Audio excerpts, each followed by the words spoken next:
Hello and welcome to Warhammer Wednesday. Due to this model coming a little bit later than I'd anticipated, that's the reason why the review is up a little bit later, and I've been building other things at the same time. And it's also one of the reasons why I did the unboxing separate, because I kind of thought that this would take a while to build alongside some other things I'm doing. So one of these will set you back £60. I didn't want to talk too much into the unboxing about the price of it or anything like that, but I am going to in this review. So this is the box you get it in, quite a large box. It's made in China and they use the cheaper plastic or the lower quality plastic. You can tell because it's sort of like a darker colour than your normal miniature plastic, and they use it for the Promethean pipes, they use it for all the Wall of Martyrs scenery, like the strong point, the bunkers, things like that. They're made in China and they use this less detailed plastic. Now they're charging you £60 for one of these, which is a lot of money. And in my opinion, I think they're just riding on the huge demand that it received when they first made it in limited quantities of resin. Now £60 is a lot, I think, for a sort of Chinese manufactured plastic model. For instance, I know it is now 9 years old, but the Baneblade, which is there, initially cost £60, and they make that out of very good plastic, and they make it in Nottingham. So you're at the stage now where Games Workshop are making much bigger, better quality kits, but they're also making a lot of their kits in China at quite high price, in my opinion. Weight-wise, I don't know. I don't sort of work on that, but I know that this literally had about 3 sprues that were different. It certainly took me a very short amount of time to build compared to a Baneblade, but I just thought I'd show these examples as to something made in China with lower quality plastic and something made in the UK with better quality plastic that are sort of the same price. I know the Baneblade is now 85, so it's gone up by £25, but still, I just thought I'd show you those comparisons, especially in the size and all the rest. Back onto the model itself. I think it's an alright model. I don't think it's worth £60 at all. Maximum I'd probably say it's worth is 30, if that. Because it's using the lower detail resin and the lower detail plastic, and because it's made in China, I honestly don't think it's worth the 60. You know, £30 would be great and encourage a lot more people to build them. I can't wait to see what modifications people do with it, because this is just begging to be sort of cut out or left off, and a motor or something in there to actually turn these cogs, because these cogs, as you can see, turn. And that's quite unusual for Games Workshop to make a model with this in mind.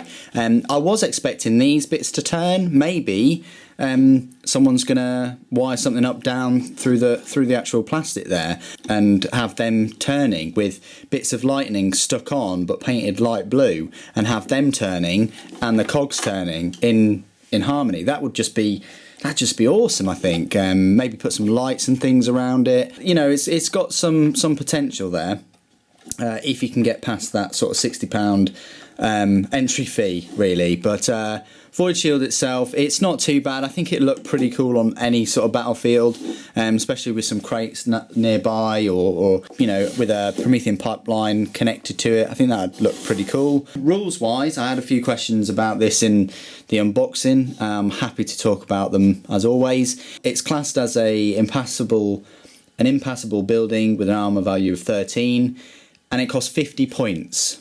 So for 50 points, you're getting a projected Void Shield, which is 12 inches from any point of the Void Shield generator building. So 12 inches from there, 12 inches from over there. I mean, that adds, 4 or 5 inches already. So 12 inches around the whole building, you get this Void Shield. Now, if you don't have any Titans, or you don't really know what Void Shields are, basically a Void Shield has an armor value of 12, and any glancing or penetrating hit, or a hit from a destroyer weapon, why you'd waste that on a Void Shield, I don't know, but any glancing or penetrating hit causes a shield to instantly collapse. So for instance, you shoot a missile launcher, which is a strength 8, you got 50-50 it hits, you got 50-50 chance of it glancing, because you need a 4+, then that shield is gone. But then at the end of each of the controlling player's turns, if you roll a dice on a 5+, that instantly restores the shield. Now you can also upgrade this to have 2 additional projected void shields, which I thought was a bit odd, and I still do, because it's got 4 of these towers, and I just expected to have, to be able to have 4 projected void shields, but apparently you can only have an additional 2. You got this building with 4 nodes, but you can only have 3 in total projected void shields. In my opinion, I think you should have been able to have 4, and also if they did that, it would have been cool as sort of a modification piece to take these off and magnetise them. Then you can actually take the void shields off as they go down and then plop them back on if you manage to restore them.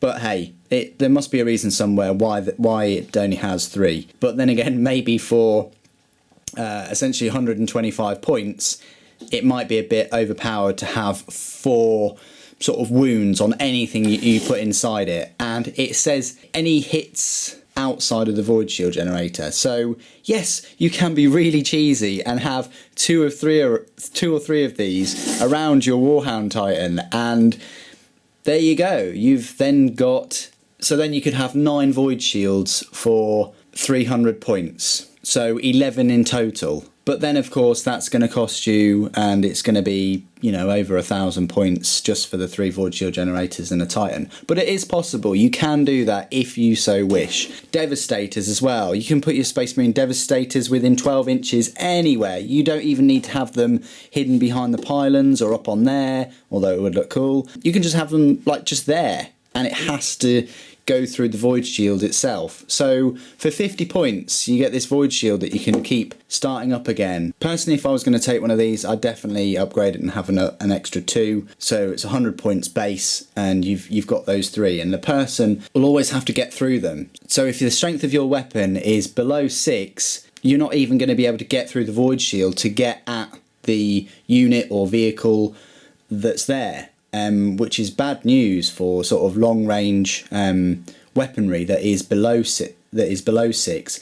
Even below 6, you're still going to need a 6 to glance that void shield, and then that shot has been used up taking down the void shield rather than on the unit inside the sort of 12-inch radius bubble. So yeah, the rules are pretty cool, and you can really cheese it out and have 2 of these for 200 points, and then put some really high value targets in there that are long range, high weaponry. It just gives the enemy another barrier to go against. I mean, yes, you could even put them in cover as well, so the enemy has to use their shots taking down the void shields, and then once the void shields have gone, then they still have to go against that invulnerable save or cover save or whatever. So I think they are a pretty useful building, but they can definitely, with 2 or 3 of them, be used to create quite a substantial barrier against any incoming shots, especially against destroyer weapons. So that's my sort of review. So in summary, I think the model itself is overpriced. It's okay. It looks all right. But I do think it is overpriced, but it has a lot of potential for modifications and just making it your own. But rules-wise, I think it's got pretty decent rules. Maybe it would be overpowered if it had 4 void shield projectors.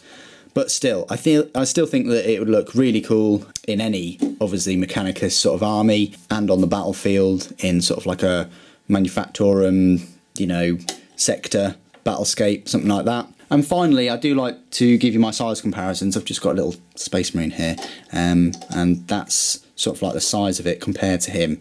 It's probably a little bit taller than an Imperial Knight Titan, but there you go. But you could get a squad of Devastators on this somewhere. But I just thought I'd show you the size comparison to the structure. And that's the end of my review. Thank you for joining me today. Thank you for watching. The Emperor Protects.